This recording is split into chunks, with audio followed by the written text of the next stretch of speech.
faire de vous des vases d'honneur, des chrétiens de qualité, des hommes et des femmes épanouis dans tous les domaines de votre vie? Voici l'un des buts que la mission évangélique Vases d'honneur vise. À cet effet, des messages d'édification vous sont proposés afin de vous aider à évoluer dans votre vie et dans votre marche avec Jésus. Notre prière, que la parole de Dieu, source de vie, vous transforme et vous apporte la solution à votre problème.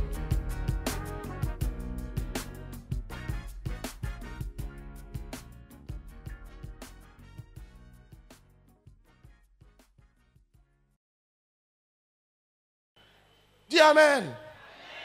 Attitude de vainqueur. 2. On avait commencé le quatrième ennemi, on ne l'a pas achevé, les critiques, on va l'achever pour être tranquille, définitivement, pour bien rentrer dans l'attitude de vainqueur 3. Quelqu'un dit Amen. Quelqu'un dit Amen. Dis bien Amen. Ou bien tu ne faut pas en prêcher aujourd'hui, c'est bon comme ça. Je vais prêcher. Nous parlions de 4 vents, n'est-ce pas, de 7 vents, de 7 ennemis que le diable met sur votre chemin afin de dégrader votre attitude qui est votre comportement. Qui a participé aux enseignements sur l'attitude de vainqueur, il peut lever la main. Ça me permet de savoir. Tous ceux qui sont, levez bien la main. Donc merci, je n'ai pas besoin de faire de grands rappels. Je veux simplement vous dire que nous étions, n'est-ce pas, au 4e facteur, n'est-ce pas, qui dégrade l'attitude. Et ce 4e facteur, c'était les critiques. Dis avec moi les critiques. En ce qui concerne les critiques, nous avons dit qu'est-ce qu'il fallait savoir sur les critiques. Premièrement, dans sa définition, il fallait savoir que c'est un avis que les gens donnent, c'est un jugement que les gens portent, n'est-ce pas? Mais les critiques pouvaient prendre les formes d'attaque, d'accusation, de condamnation, je dirais de remontrance, n'est-ce pas? De reproche et même de réprimande. Quelqu'un dit Amen. Alors, dans leur nature, il y a des critiques objectives, mais il y a aussi des critiques subjectives. Il faut savoir qu'il y a des critiques qui sont fondées, il y a des critiques qui sont non fondées. Amen.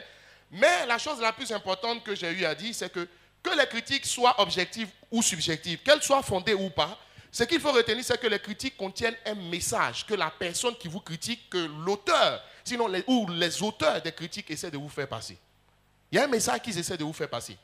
Les amis, souvenez-vous que je l'ai dit, voyez-vous, ces facteurs-là, logiquement, sont censés dégrader votre attitude. Donc, ce sont des facteurs négatifs, mais ces facteurs peuvent ne pas avoir une incidence négative sur vous. Le diable veut que ça vous détruise, mais ça peut vous construire si vous savez avoir la bonne attitude. Le diable veut que ça vous rabaisse, mais ça peut vous élever, n'est-ce pas? Et c'est pour cela, qu'est-ce qu'il faut? Il faut comprendre les solutions que nous apportons à chaque élément. Alors, dans la nature, donc je disais en Matthieu chapitre 12, verset 24, même Jésus, on l'a accusé Jésus de chasser les démons par Belzéboul. Matthieu chapitre 12, verset 24, n'est-ce pas? Les docteurs de la loi, les scribes, les pharisiens lui ont dit que tu chasses les démons par Belzéboul, le prince des démons. Qu'est-ce que ça veut dire? Ça veut dire que même si vous êtes parfait, on vous critiquera. Jésus était parfait. La Bible dit qu'il n'a commis aucun péché, mais on l'a critiqué. S'il en a été ainsi du bois vert, quand sera-t-il du bois sec, disent les Écritures? Toi aussi, tu seras critiqué. Et donc, il ne faut pas faire comme si, lorsqu'on te critiquait, il ne faut pas faire comme si c'est un fait isolé. Il ne faut pas faire comme si c'était un fait insolite. C'est un fait qui est normal. Jésus a subi ça. Nous le subirons. N'est-ce pas? Dans leur signification, il faut comprendre que ce n'est pas parce qu'on te critique que ça veut dire que tu n'es pas bien.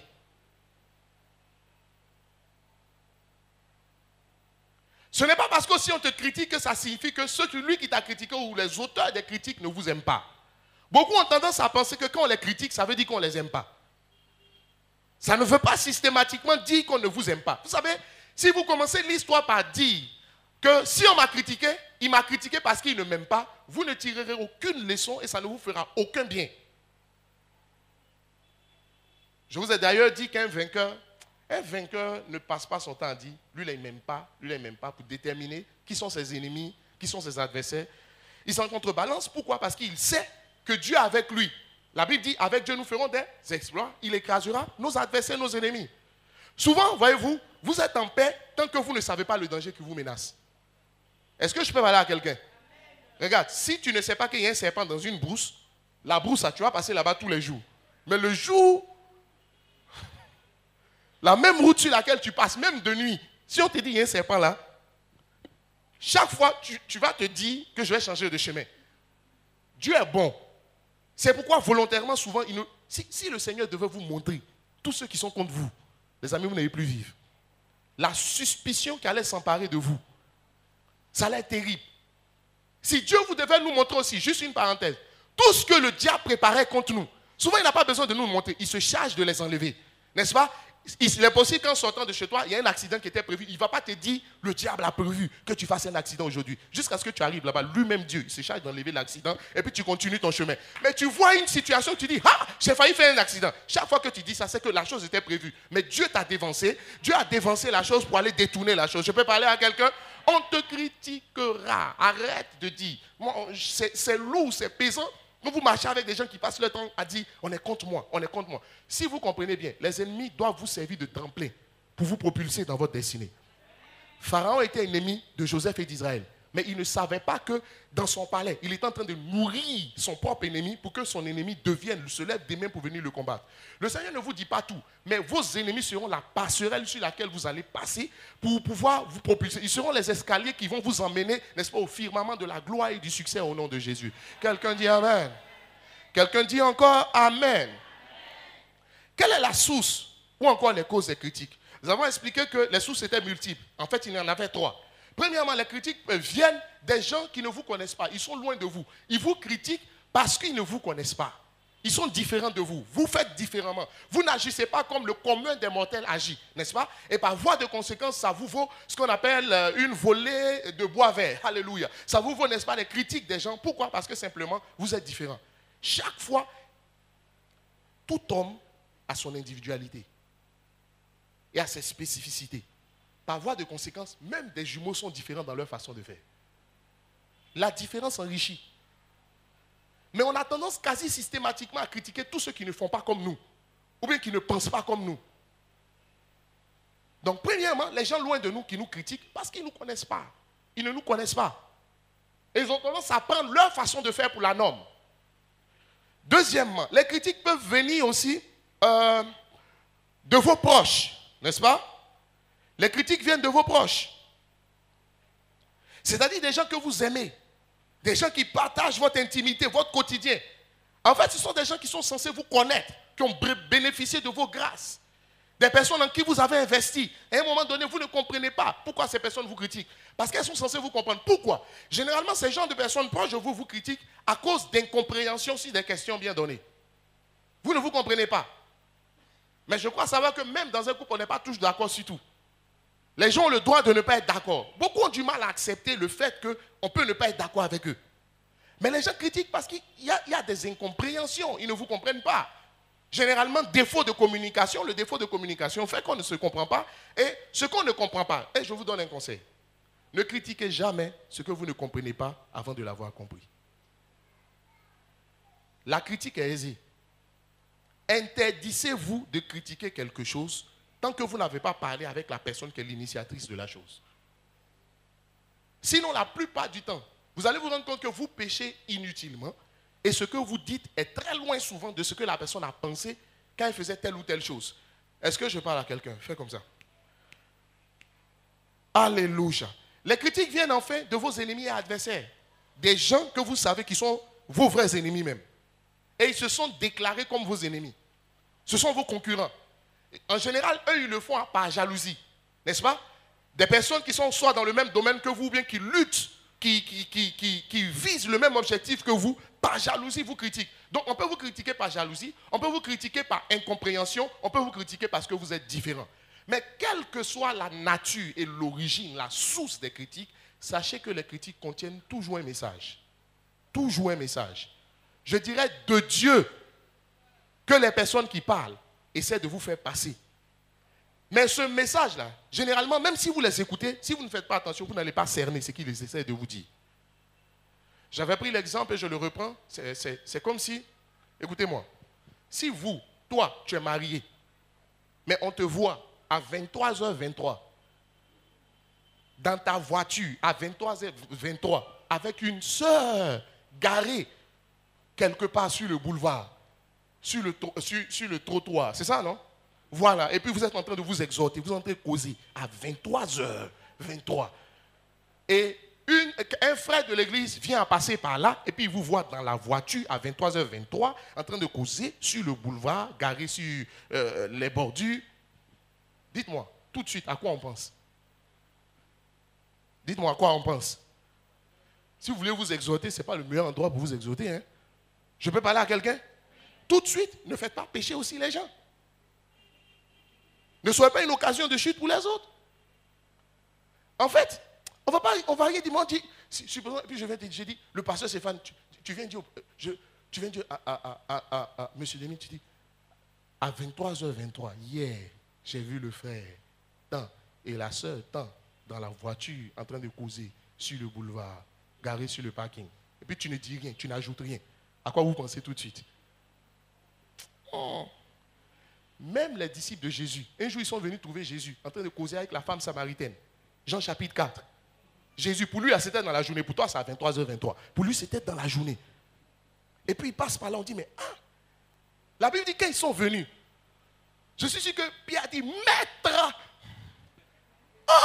Le maître. Maître, tu veux changer de dimension ou bien? Ça dit, ça les a choqués parce que c'était pas... Voilà. Quand on dit on t'a vu à 23h23, tu as dit non, les gens sont contre moi, ils veulent gâter mon nom. Non. Le message qu'on essaie de te faire passer, ça veut dire que ne prête pas le flanc. Parce qu'à 23h23, ce n'est pas le bon moment pour se garer sur le boulevard dans ta voiture. Dans un endroit fermé, dans le frayon de ta voiture, pour causer. On est en train de te dire, tu prêtes le flanc, tu peux chuter. Si on te dit, on n'a pas mal fait, on t'a parlé selon Dieu. Je parle à quelqu'un? Donc, dans le fond, ce n'est pas tellement le fait que tu étais avec la sœur, mais c'est le fait que tu prêtes le flanc. C'est ce qu'on veut te dire. Qui me suit? Beaucoup de choses comme ça. Regardez, quand les gens vous parlent et qu'ils vous font des critiques, sachez que derrière ce qu'ils disent, derrière, donc il faut décoder le message. Il y a un message. Ce message-là, il ne se capte pas tout de suite quand vous écoutez les propos qui sont tenus. Mais il se décode. Ça se dit quoi? Il se déchiffre. Il se décrypte, merci. Il se décrypte. Il y a un message qu'il faut décrypter. Il y a un message qu'il faut décrypter. Je vous ai dit, il y a des gens qui passaient ici, ils disent que, il y a quelqu'un qui dit, il dit, mais que votre temple là, moi je ne répète même pas, ce n'est pas une bonne chose. Amen. Amen. Voilà. Souvent dans les couples, on va dire, derrière chaque critique se cache un message que vous devez décrypter. Si vous comprenez cela, ça ne vous gênera plus qu'on vous critique. Même si vous n'avez pas compris, on va vous critiquer. Mais il faut pouvoir prendre positivement les critiques pour avancer. Qu'est-ce qu'il faut faire? Et c'est ce qui m'intéresse pour que nous puissions avancer.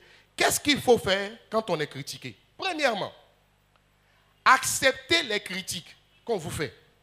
Vous savez, accepter une critique ne signifie pas reconnaître ce qu'on vous reproche. Mais accepter la critique. Accepter le fait que vous êtes susceptible d'être critiqué. Acceptez ça. Acceptez que comme vous êtes un homme et comme vous n'êtes pas parfait, vous êtes susceptible d'être critiqué. Il faut accepter la critique. Il faut accepter la critique. 1 Corinthiens chapitre 6, verset 7. 1 Corinthiens chapitre 6, verset 7. Il dit, pourquoi ne souffrez-vous pas plutôt quelques injustices? Il dit, pourquoi? Paul parlant aux Corinthiens. Le mot grec qui est traduit en français par injustice signifie des critiques. Ce qui vous fait mal. Il dit, pourquoi vous n'acceptez pas? Pourquoi vous n'acceptez pas? C'est fait pour être accepté. Amen. Amen. Donc, ce qu'il faut comprendre, il faut accepter les critiques, quelle que soit la manière dont les critiques sont faites.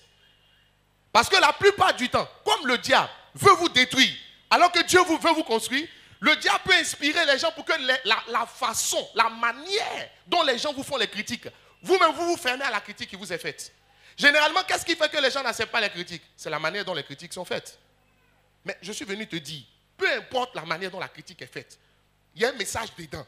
Et ce qui doit t'importer, ce n'est pas de comment il a fait la critique, mais c'est qu'est-ce qu'il veut me dire. Qu'est-ce que le Seigneur veut me dire par rapport à cela? Amen.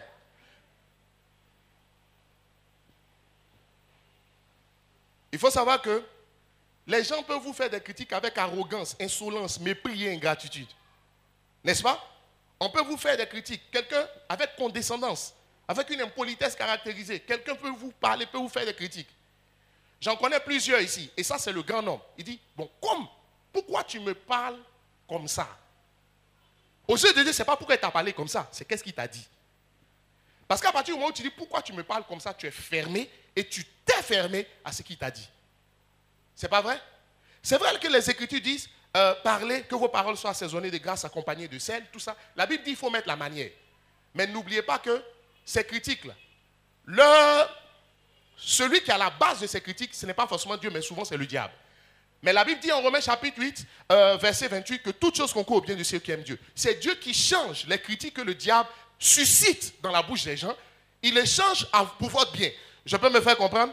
Dis à quelqu'un, il est grand temps que tu ne te préoccupes plus du comment.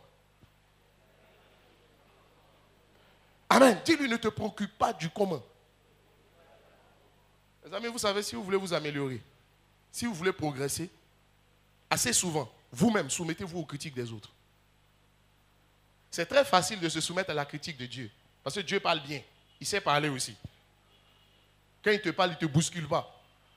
Il te parle un style. C'est un gentleman parfait. Mais ce n'est pas ce qui va se passer. Vous apprendrez plus, écoutez-moi, des critiques qui sont très mal faites et qui vous blessent plutôt que des critiques suaves, doucerettes, n'est-ce pas? Langoureuses et sulfureuses. Alléluia. Bon, pas sulfureuse. Alléluia. Je parle à quelqu'un? Fais comme ça. Il faut savoir aussi que dans la manière, les gens peuvent utiliser des mots blessants, violents, méchants.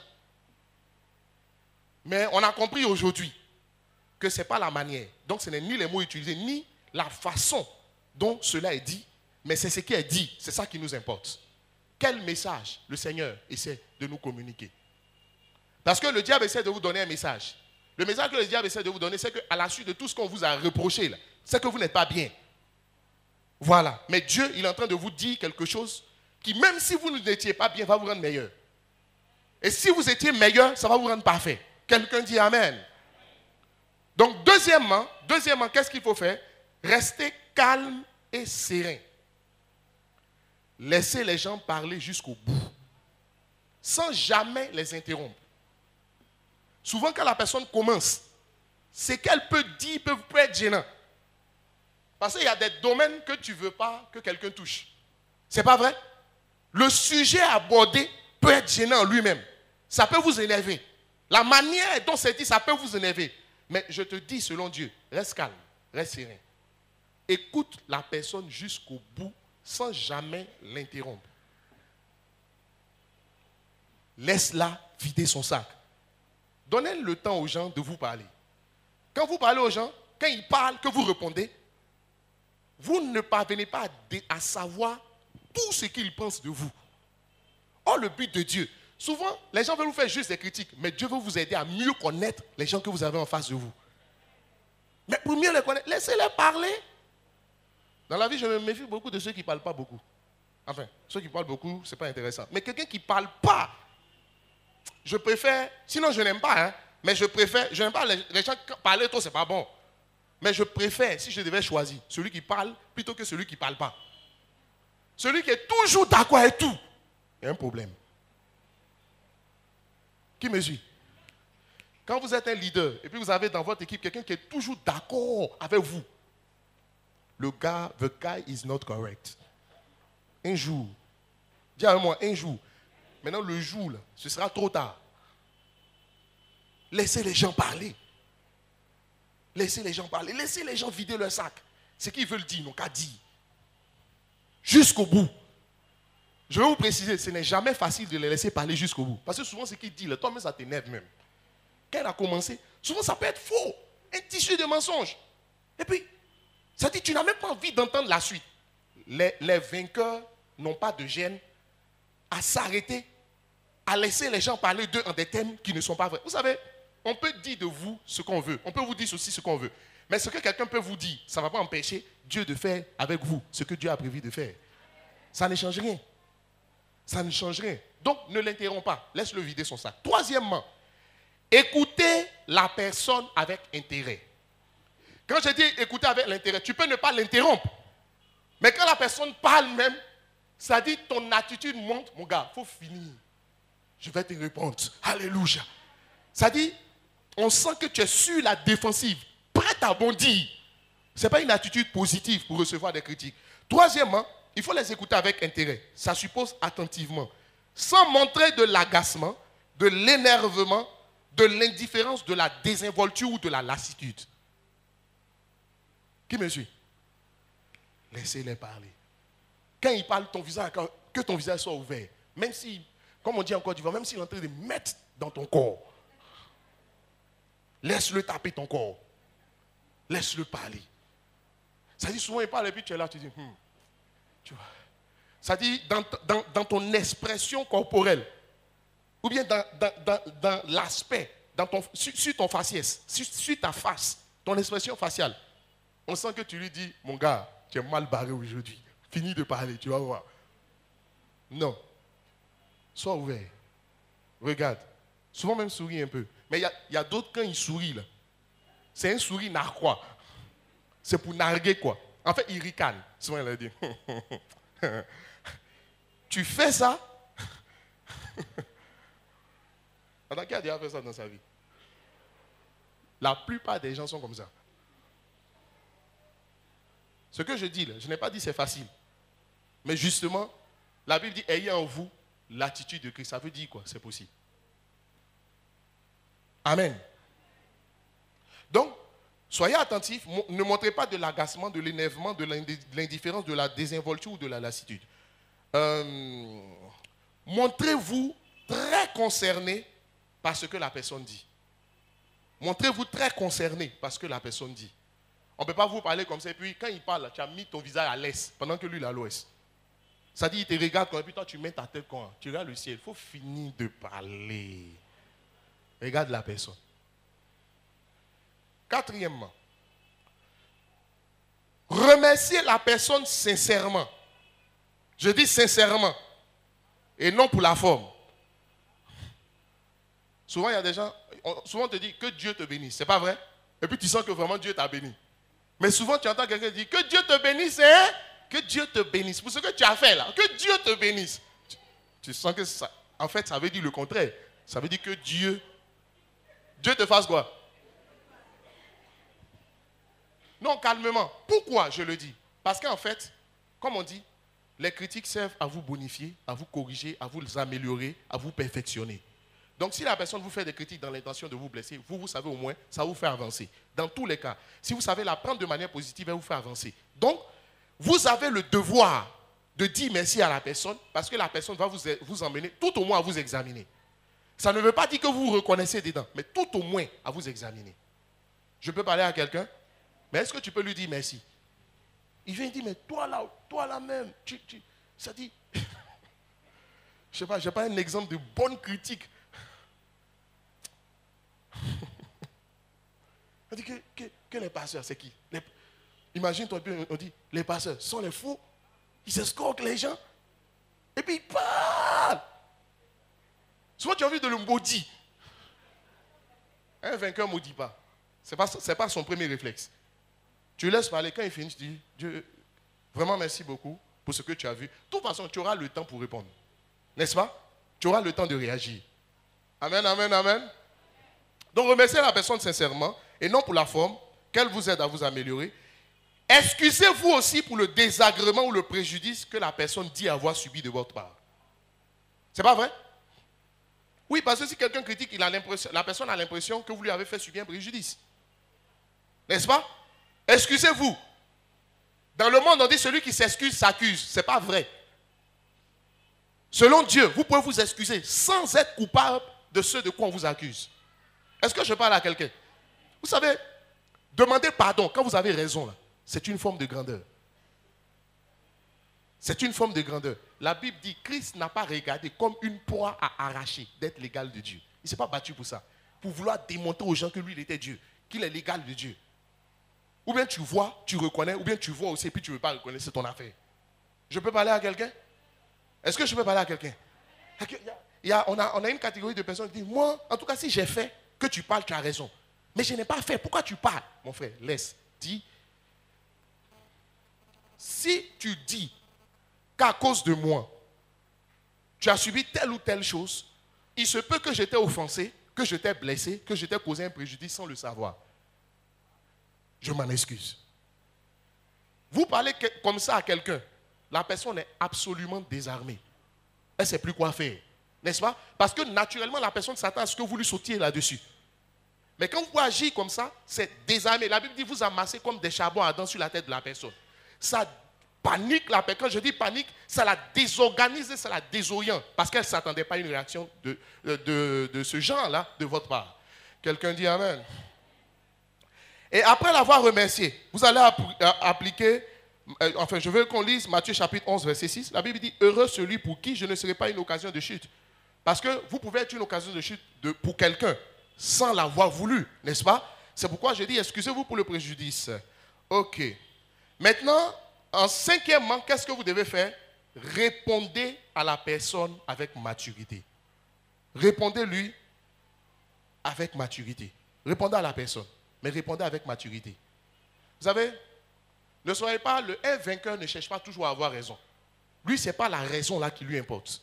C'est qu'est-ce qu'il va apprendre pour avancer. Tu peux avoir raison et puis tu as raison là. Ça contribue à maintenir une atmosphère délétère, une mauvaise atmosphère. À quoi sert ta raison? Je vous pose la question. À quoi sert-il d'avoir raison si le fait de lutter, réclamer ta raison doit pourrir l'atmosphère? Autant que tu prennes sur toi ce qu'on te reproche. Répondez avec maturité. Répondez avec maturité. La Bible dit en Proverbe chapitre 15, verset 1, une réponse douce calme la fureur. Ok? Mais une parole dure, qu'est-ce qu'elle fait? Elle excite la colère. Ne répondez pas à une parole dure, pas à une autre parole dure. Donnez toujours une réponse douce. Une réponse douce. Quand je dis une réponse douce, ça signifie que vous ne manifestez pas vos états d'âme. C'est-à-dire les blessures que vous ressentez. Ou bien ce que vous pensez. Il y a des gens, quand il a fini de dire, ça va dire, merci, hein, mais moi je ne savais pas que tu étais comme ça.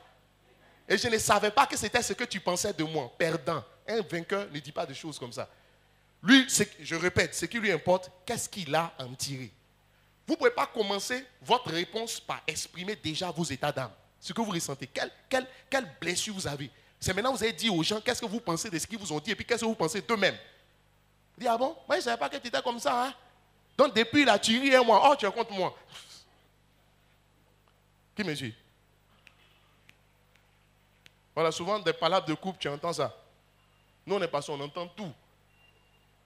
On dit donc, tu es ici, tous les jours je prépare, tu manges, c'est ce que tu penses de moi quoi. Enfin si tu veux, ne mange plus. Je parle à quelqu'un? Est-ce que je parle à quelqu'un? Parce que quand vous avez la parole pour répondre, la première des choses, vous voulez montrer aussi à la personne comment aussi vous êtes déçu. Vous voulez lui dire, mais moi je ne peux pas penser, je ne pouvais pas penser que toi tu pouvais dire ça. Toi, tu te souviens de tout ce que j'ai fait pour toi. Tu te souviens de ce qu'on a enduré ensemble. On s'en fout. Dieu s'en fout. Ce n'est pas ça qui est important sur le coup là. Après, tu as lui dit. Que tu le dises maintenant, que tu le dises après, quelle est la différence? Après, tu vas lui dire. Tu vas lui dire. Tu auras le temps de le lui dire. Mais sur le coup là, ce que tu penses, il faut lui dire peut-être 5 jours plus tard. Quand la paix sera revenue. Pas quand vous êtes en train d'essayer de régler la situation. Le faire, là, c'est de la sagesse, ce n'est pas de l'hypocrisie. Mais vous savez, 2 cas de figure vont se présenter. Quand c'est vos ennemis qui vous critiquent, remerciez-les. Quand vous avez fini de les remercier, répondez-leur par le silence. Un ennemi, un adversaire ouvert, déclaré, qui est su comme tel, ça ne sert à rien. J'ai fait un constat. Jésus ne passait jamais du temps à répondre aux scribes et aux pharisiens. Et quand il devait leur répondre, remarquez qu'il leur répondait avec ironie. Enfin, quand je dis avec ironie, il avait une façon de leur répondre. C'est-à-dire, ils lui font un reproche, une critique, mais sa réponse n'a rien à voir apparemment avec la critique qu'ils ont faite. Dis à quelqu'un, vous savez, un ennemi, un adversaire, déjà il vous a déjà condamné. Ce que vous pouvez dire ou bien ne pas dire, ça lui importe peu. Il a déjà tiré ses conclusions. Quand vous avez affaire à quelqu'un qui a déjà tiré ses conclusions, surtout quelqu'un qui est loin de vous ou bien un ennemi, ne passez pas votre temps à vouloir vous justifier. Vos justifications ne changeront rien. il restera sur sa position. Est-ce que Jésus a pu convaincre les scribes et les pharisiens qu'ils n'étaient pas mauvais? Jamais. Jamais. Quelqu'un passe, il dit, le temple, là, ça ressemble à un bar. J'ai dit, mais il doit avoir des bars dans son esprit. Quelle architecture, quand même. La façade qui est là, c'est la façade d'un bar. Maintenant, si je prends mon temps, je m'assois, je dis, mais pourquoi les gens ils peuvent dire ça? Lui, il ne voit pas que c'est une église. Ce n'est pas nécessaire. Ou bien j'ai appelé pour dire, en fait, c'est une église. Hein. Et puis je lui ai expliqué, il n'en a pas besoin. S'il le pense, il le pense. Voilà, moi je m'assois, je dis, mais quand il le dit, je réobserve la façade pour voir s'il y a quelque chose qui peut faire penser à un bar. Je vois qu'il n'y a rien. J'avance. S'il y a quelque chose qui peut lui avoir fait penser à ça, j'ai compris simplement que comme la plupart des bars maintenant, vous voyez que la forme est hackée, vous voyez un peu, voilà, hacké comme ça, il se dit, comme c'est hacké, donc ça doit être bar. Tous les bars apparemment, les maquis là, c'est ça non? Voilà, je n'y vais pas, tu n'y vas pas.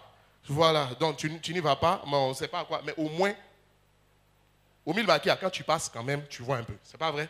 Je dis, mais bon, ça là, est-ce que j'ai péché en faisant un acte? Non, donc c'est pas un problème. On dit non, que vous, votre évangile, là, c'est un évangile de la terre. C'est comment les gens ont fait pour réussir. Mais d'aller dire quoi à la personne? À l'église, ici, on ne prêche pas la sanctification.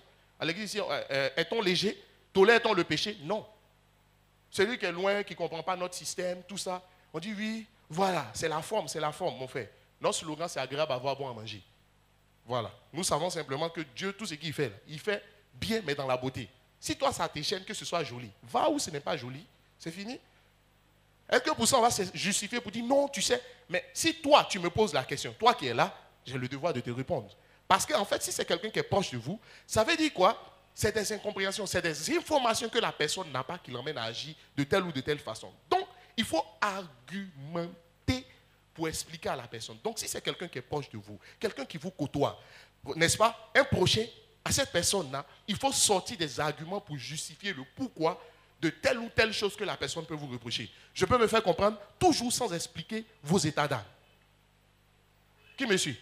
Donc, à un ennemi, on ne répond pas. Mais on s'examine soi-même pour voir si on a pu laisser une porte. Mais à un ami, à un adversaire, quelqu'un qui partage votre intimité, vous lui devez une explication. Vous lui devez une explication. La Bible dit en Proverbe chapitre 27, verset 6, les blessures d'un ami prouvent sa fidélité. Même si tu penses qu'il t'a fait mal, il t'a mal parlé, ou bien tu ne pensais pas qu'il pouvait te parler comme ça, c'est qu'il t'a dit là. C'est parce qu'il est fidèle qu'il te l'a dit. Amen. Pourquoi? Parce que ça va t'amener à avancer. Il ne faut pas dire, parce qu'il t'a fait des critiques, ça va t'emmener maintenant. Il y a beaucoup comme ça, quand tu leur fais des reproches, qu'ils n'acceptent pas, une fois, deux fois, quand ils ont envie de parler, ils ne viennent plus vers vous. C'est pas vrai? Parce qu'ils n'ont pas obtenu de vous la réponse qu'ils attendaient. Amen, amen, amen, amen. Pour terminer, je dirais quelque chose. Vous pouvez expliquer, donner des explications à la personne et la personne ne va pas vous comprendre encore. Qui a déjà vécu ça? Ça dit sans état d'âme. Vous avez donné des explications à la personne, mais vous sentez que la personne ne comprend toujours pas. Maintenant, il y a un principe que la Bible indique. Philippiens 3, chapitre 15, Philippiens 3, du verset 15 au verset 16. Donc, Philippiens chapitre 3, du verset 15 au verset 16. La Bible dit, nous tous donc, qui sommes parfaits, ayons cette même pensée. Si vous êtes en quelque point d'un autre avis, Dieu vous éclairera là-dessus. Seulement, au point où nous sommes parvenus, marchons d'un même pas. Ça veut dire quoi? Tu ne comprenais pas quelque chose, tu m'as critiqué pour ça. Je me suis battu pour te donner des explications, tu ne comprends toujours pas. Qu'est-ce qu'on va faire? On va se dire, bon, prions le Seigneur et donnons-nous le temps, le Seigneur va parler à chacun de nous. Est-ce que ça se comprend? Voilà, c'est l'attitude qu'on... Mais beaucoup quand c'est comme ça, il va couper avec toi. À partir d'aujourd'hui, tu ne fais plus partie, dire, ah, moi... Non.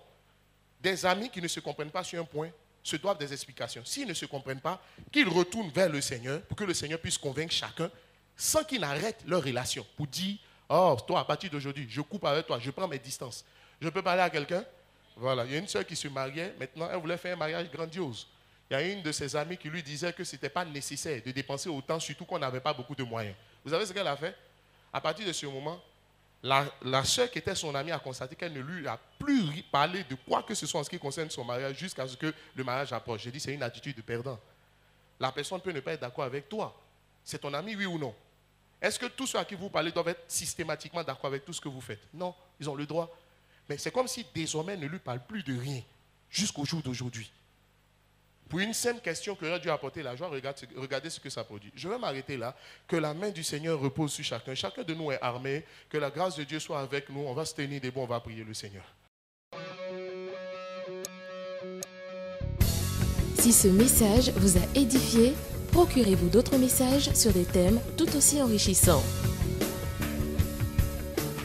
Au revoir et à un autre message.